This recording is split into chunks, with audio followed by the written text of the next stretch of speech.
Bismillahirrahmanirrahim. Assalamualaikum warahmatullahi wabarakatuh. Alhamdulillahirabbil alamin wa bihi nasta'inu ala umuri dunya waddin. Wassalatu wassalamu ala khairi khalqi sayidina Muhammadin wa ala alihi wa sahbihi ajmain, amma ba'du. Alhamdulillah rekan-rekan semuanya, saya masih diberikan umur yang panjang, kesehatan, sehingga saya bisa membuat video ini.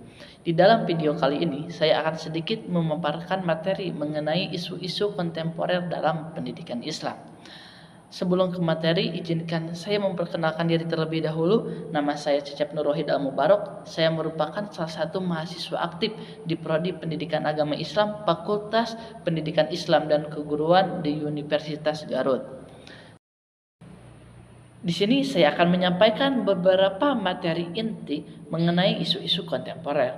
Yang pertama saya akan bahas yaitu mengenai latar belakang munculnya isu-isu kontemporer dalam pendidikan Islam. Isu-isu kontemporer dalam pendidikan Islam ini muncul dikarenakan perubahan dari berbagai aspek kehidupan yang sangat cepat, seperti dalam teknologi, sosial, dan juga budaya.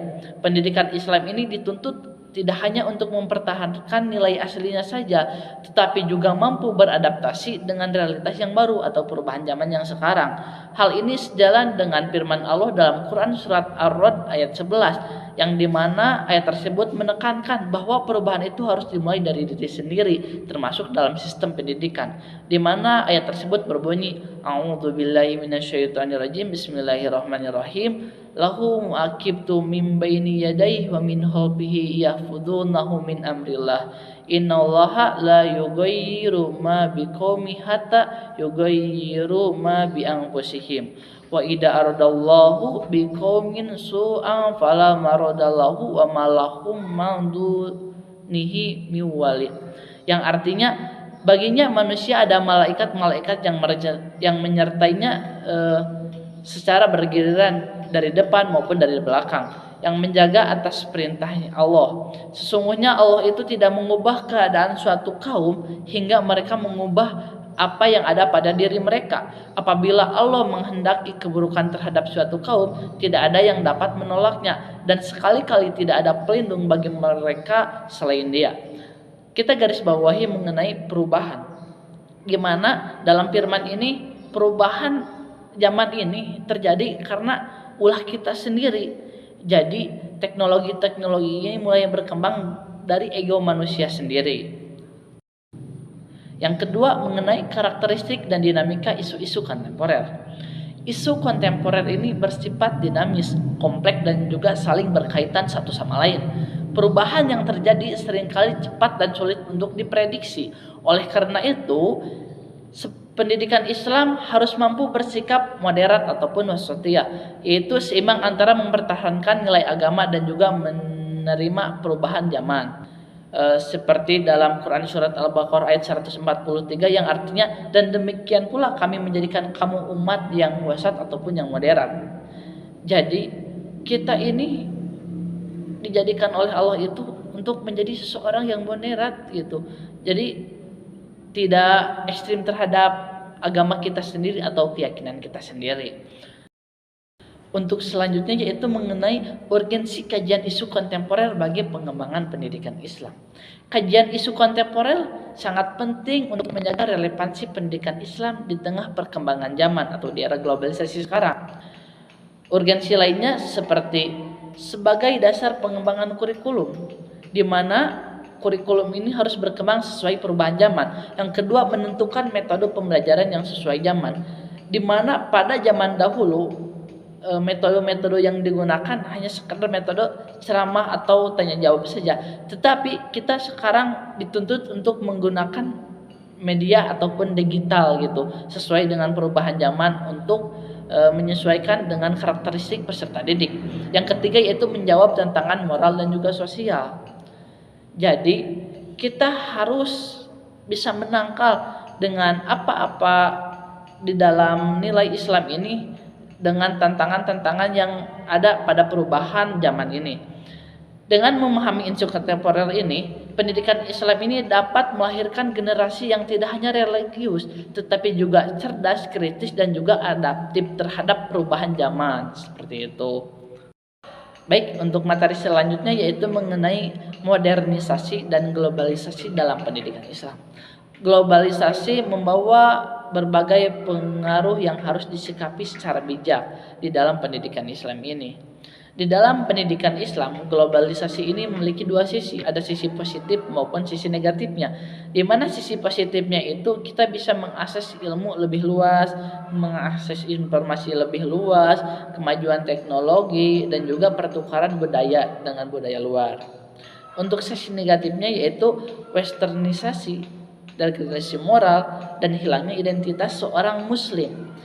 Karena ketika kita sedang asik bermedia sosial, kita kadang lupa terhadap jati diri kita sebagai seorang muslim ataupun sebagai seorang hamba Allah. Jadi kita melupakan nilai-nilai keislaman yang harusnya kita jaga, seperti itu.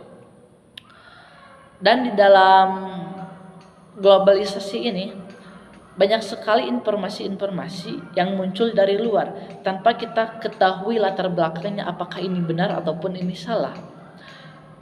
Disebabkan karena itu, Allah sudah memprediksinya dan Allah tahu tentang jalannya. Allah menurunkan salah satu firman-Nya di dalam Quran surat Al-Isra ayat 36 yang mengajarkan pentingnya bersikap kritis dan tidak hanya menerima sesuatu tanpa ilmu.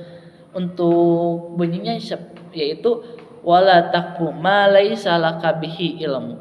Inna sam'a wal basara wal fu'ada kullu ulaika kana anhu mas'ula.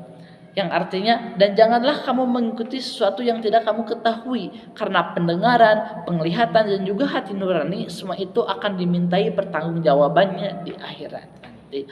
Untuk selanjutnya yaitu materi mengenai digitalisasi dan pemanfaatan teknologi dalam pendidikan Islam. Digitalisasi ini merupakan transformasi pembelajaran dari sistem konvensional ke berbasis teknologi ataupun dari era dihilangkan kepada zaman ilmiah lah secara kasarnya. Di dalam pendidikan Islam, teknologi bisa menjadi sarana dakwah dan pembelajaran yang sangat efektif. Di era modern, pendidikan Islam tidak ada lagi terbatas pada ruang kelas ataupun hanya sekedar kitab cetak, tetapi telah berkembang ke berbagai platform digital seperti e-learning, aplikasi Al-Quran, video pembelajaran, hingga kelas virtual. Hal ini menjadi proses pembelajaran yang lebih fleksibel, interaktif, dan juga bisa diakses kapan saja dan juga di mana saja. Di dalam pendidikan Islam yang ada di Indonesia, Indonesia itu merupakan negara yang majemuk atau berbagai ragam lah, maupun dari agama, suku, ataupun budayanya. Di sini saya akan menyampaikan materi mengenai modernisasi beragama dan multikultural dalam pendidikan Islam. Modernisasi beragama dalam pendidikan Islam menekankan sikap seimbang dan juga toleran. Sementara itu, multikulturalisme mengajarkan penghargaan terhadap keberagaman. Keduanya ini sangat penting untuk membuat diri peserta didik yang inklusif dan mampu hidup damai di masyarakat yang sangat plural ini. Multikulturalisme mampu mengajarkan bahwa perbedaan adalah sebuah sunatullah ataupun ketetapan dari Allah yang harus diterima, bukannya ditolak. Seperti firman Allah dalam Quran surat Al-Kafirun, yaitu lakum dinukum waliyadin, untukmu agamu dan untukku agamaku.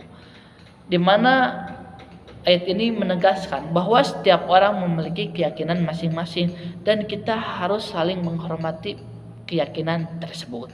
Ini saya akan melanjutkan mengenai materi radikalisme, ekstremisme, dan upaya dalam pencegahannya. Radikalisme ini muncul akibat pemahaman agama yang tidak utuh. Hal ini bisa menyebabkan sikap intoleran dalam kekerasan. Pendidikan Islam memiliki peran strategis dalam mencegah hal ini melalui 1. Pemahaman agama yang komprehensif, 2. Penanaman nilai modernisasi, yang ketiga penguatan akhlak dan juga toleransi. Kenapa hal ini bisa terjadi? Dikarenakan seseorang mungkin terlalu fokus kepada salah satu hadis yaitu balighu anni walau ayat, sampaikanlah dariku walaupun satu ayat, tanpa kita melihat ayat sebelumnya ataupun ayat sesudahnya, sehingga kita hanya terfokus kepada satu ayat itu tanpa kita paham mengenai tafsir sedalam-dalamnya apa yang disampaikan oleh ayat itu. Seperti itu. Di dalam Quran surat An-Nisa ayat 171, Allah melarang sikap berlebihan dalam beragama yang menjadi dasar penolakan terhadap ekstremisme. Untuk bunyinya, A'udzubillahi minasyaitonirrajim. Bismillahirrahmanirrahim. Ya ahlal kitab la taghlu fi dinikum wa la taqulu 'alallahi ilal haq. Wahai ahlul kitab, janganlah kamu berlebih-lebihan dalam menjalankan agamamu, dan janganlah kamu mengatakan terhadap Allah kecuali yang benar. Nah, untuk penafsiran seperti yang tadi saya sampaikan mengenai balighu anni walau ayah, kita menyampaikan salah satu ayat tanpa kita mengetahui tafsiran yang sebenar-benarnya. Kita tidak memahami mengenai hadis yang berdampingan dengannya ataupun ayat yang berkaitan dengannya, sehingga kita salah menafsirkannya dan muncullah radikalisme terhadap diri mereka ataupun orang-orang di sekitar mereka, seperti orang-orang yang berpengetahuan ini salah nih, harusnya seperti ini, harusnya seperti ini. Terjadilah rasa dendam di dalam hati sehingga memunculkan radikalisme. Nah teman-teman, itu materi-materi yang bisa sampaikan dalam kesempatan video kali ini. Itu materinya ada 6 inti dan 1 latar belakang ya teman-teman. Walaupun dalam penyampaian saya banyak kurangnya, tetapi mudah-mudahan ada sedikit-sedikit yang saya sampaikan, apalagi mengenai ayat-ayat Allah itu ya. Kalaupun ada yang salah, itu seharusnya sama teman-teman dikoreksi, biar saya tidak salah menafsirkan seperti yang saya sampaikan tadi mengenai balighu anni walau ayah itu. Nah teman-teman, sekian yang saya sampaikan. Untuk kesimpulannya yaitu isu-isu kontemporer dalam pendidikan Islam menuntut sistem pendidikan yang adaptif, kritis, dan tetap berlandaskan nilai-nilai Al-Quran dan juga Al-Hadis agar mampu menghadapi tantangan seperti globalisasi, digitalisasi, radikalisme, serta membentuk generasi yang berilmu, berakhlak, dan toleran dalam masyarakat yang beragama. Itu saja yang bisa saya sampaikan. Mohon maaf atas segala kekurangannya. Wabillahi taufiq wal hidayah. Wassalamualaikum warahmatullahi wabarakatuh.